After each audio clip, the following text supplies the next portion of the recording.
Tengan muy buenas noches, amado maestro y amados compañeros de este curso llamado Introducción a la Teología.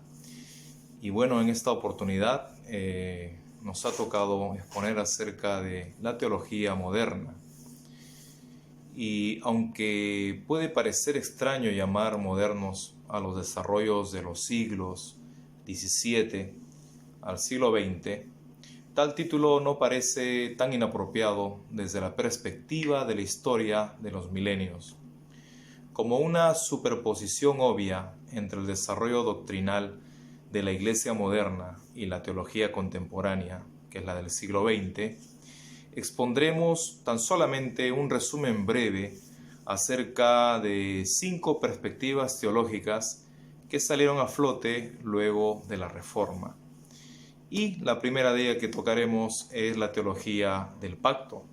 La teología del pacto fue fruto de la Reforma, como ya dijimos, particularmente a través de escritos teológicos de hombres como Bullinger y Calvino, entre otros, aunque estos hombres no enseñaban lo que hoy se conoce por teología del pacto, su teología echó fundamentos de lo que después se conocería bajo ese nombre.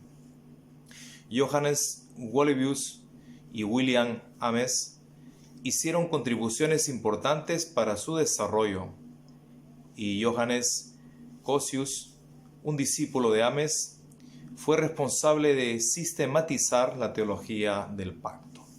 Ahora nos vamos a referir acerca de la teología del pacto. Hay 2 características principales en esta teología. Una es el pacto de obras y la otra es el pacto de gracia. El pacto de obras está implicado en el Antiguo Testamento. De acuerdo con los teólogos del pacto, Dios hizo un pacto con Adán antes de su caída.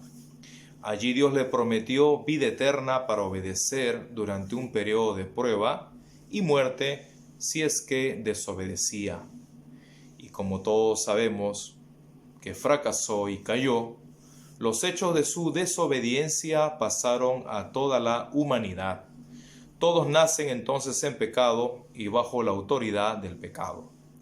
Después de la caída, Dios hizo otro pacto con Adán, en el cual Dios, por su abundante misericordia, prometía vida eterna a todo el que creyera en Jesucristo. Esencialmente, el pacto de gracia tiene su base en el pacto de redención, cuando el Padre delegó a su Hijo, quien estuvo de acuerdo en llevar salvación al mundo con su muerte expiatoria. Teología luterana. Tras el establecimiento del luteranismo en el siglo XVII, la teología luterana recibió la influencia del pensamiento neo-aristotélico, que ya había ingresado a las universidades alemanas. No obstante, ello no fue a expensas de la doctrina luterana. El movimiento pietista, ya liderado por Philipp Jakob, pastor alemán, capellán real, reaccionó ante la metodología escolástica e hizo un llamado a la experiencia individual y espiritual. Ya en el siglo XVIII, Christian Wolff, matemático, filósofo alemán, llevó a la teología luterana hacia el racionalismo, pues afirmaba que nada se podía conocer sin mediar una prueba. Intentó armonizar la fe y la razón, mas la consecuencia fue que la razón se volvió autoridad final. Después de la Reforma se desarrolló una teología de reforma distintiva, algo que marcaba la diferencia. Su fundamento era solo escritura. La Biblia sola es la autoridad confiable para los cristianos. Por esta verdad, Lutero rompió con la Iglesia Católica Romana en 1517. Y tal principio continuó siendo verdad fundamental que rigió la teología luterana en el siglo XVII. La segunda doctrina importante en el corazón de la teología luterana, posterior al periodo de la Reforma, fue el modo de justificación. Como Lutero y sus seguidores enseñaron que la justificación se basa en la muerte meritoria de Cristo, que expió los pecados. Consecuentemente, la confesión de Augsburg explicó en 1530 que la justificación era absolver al pecador y declararlo justo por cuenta de la justicia de alguien más, o sea, la justicia de Cristo.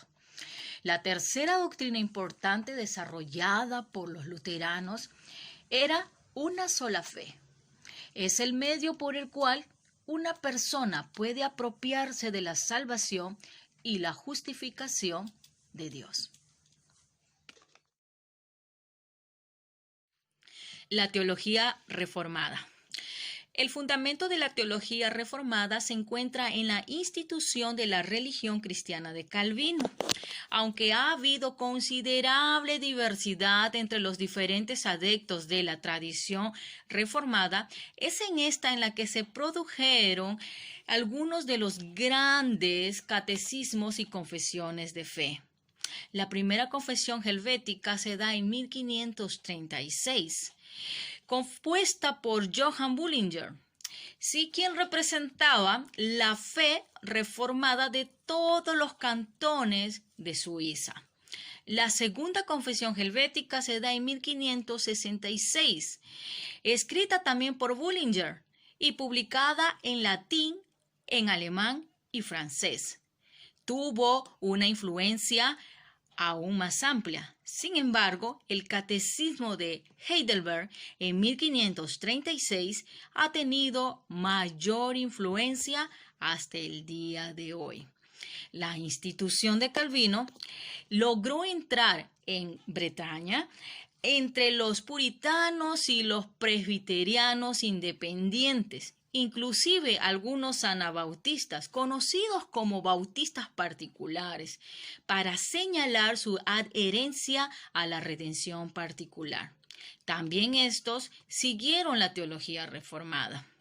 La teología reformada también se extendió a Holanda y tal vez entre los holandeses se encontró a sus más grandes seguidores en los años recientes, tales como Herman van Beek y Abraham Kuyper.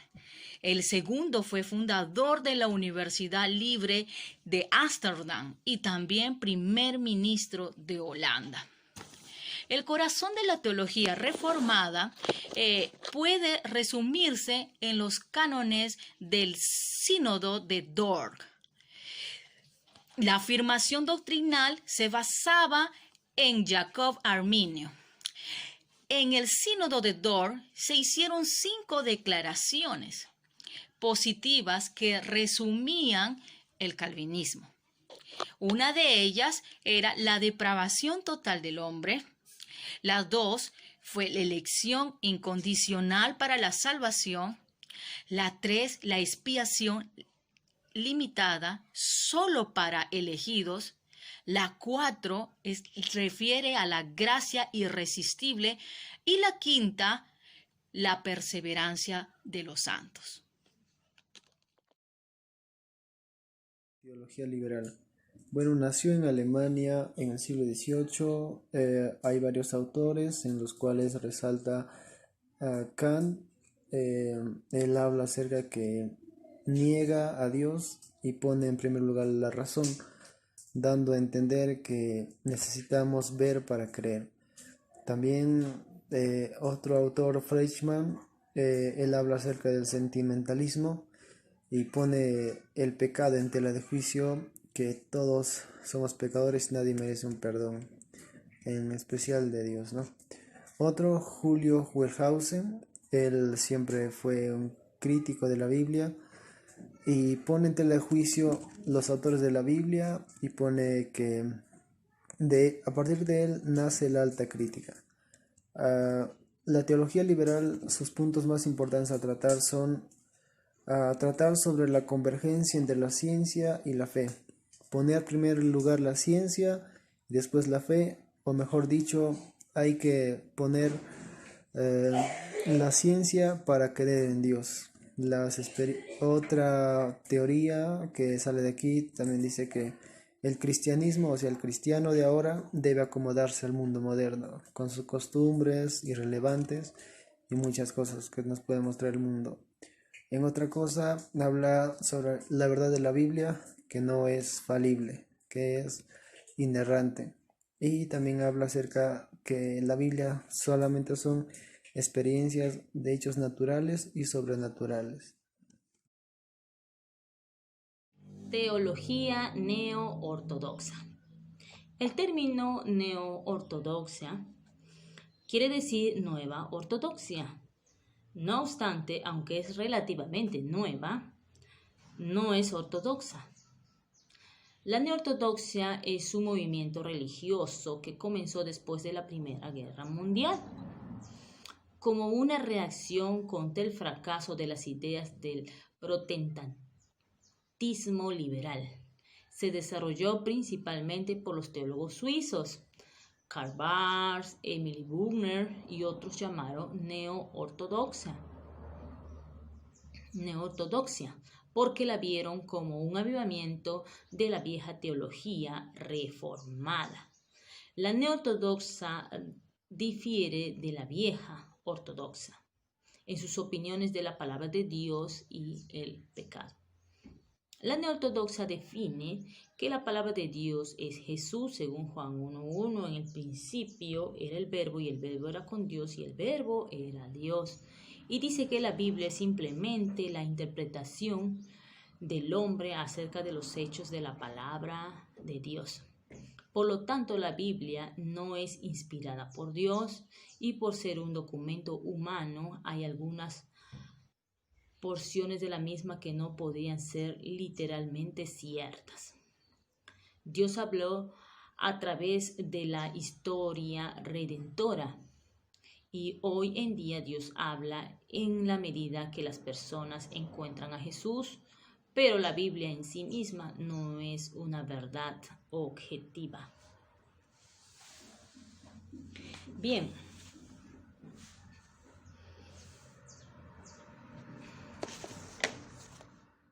Muy bien, amados hermanos, hemos llegado a la etapa final, a la etapa de la conclusión acerca de la teoría moderna.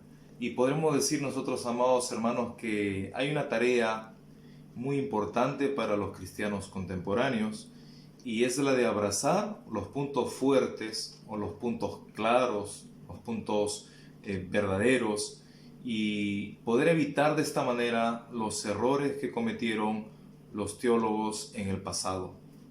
Ello solo puede hacerse evaluando todas las doctrinas a la luz de la palabra de Dios, como dice la Escritura en 2 Timoteo capítulo 3, versículo 16 y versículo 17. Dice la palabra: toda la Escritura es inspirada por Dios y útil para enseñar, para redarguir, para corregir, para instruir en justicia, a fin de que el hombre de Dios sea perfecto, enteramente preparado para toda buena obra. Y así es, mis amados hermanos, que vamos a analizar un poquito acerca de lo que son las perspectivas de la teología moderna. Nosotros hemos estudiado 5 teologías, que tenemos la teología del pacto, la teología luterana, la teología reformada, la teología liberal y la teología neo-ortodoxa. Vamos a empezar analizando la teología del pacto con sus adeptos, que tenemos allí a Golebius, tenemos a Ames, a Coseius y a adeptos modernos. Dentro de la teología del pacto, las características resaltantes son 2. El pacto de obras, que se puede lograr a través de la obediencia, y también tenemos el pacto de gracia, que se logra por fe. La teología luterana, los adeptos tenemos a Martín Lutero y también a los teólogos luteranos. Las características de la teología luterana es sola escritura, sola fe, y el creyente es justificado por la fe en la muerte de Cristo.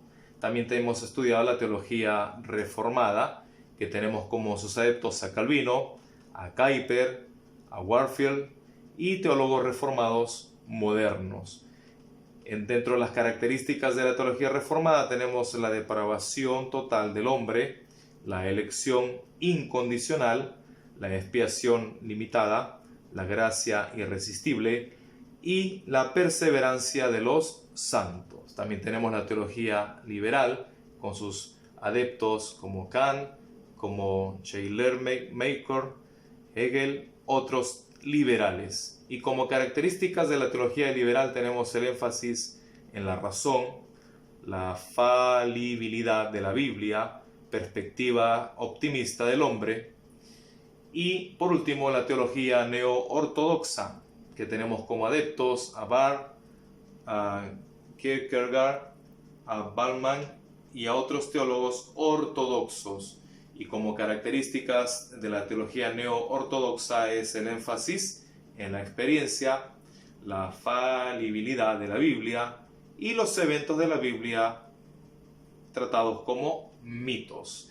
Entonces, esas son las perspectivas de lo que es la teología moderna y motivo de la exposición que nos ha tocado compartir en esta oportunidad.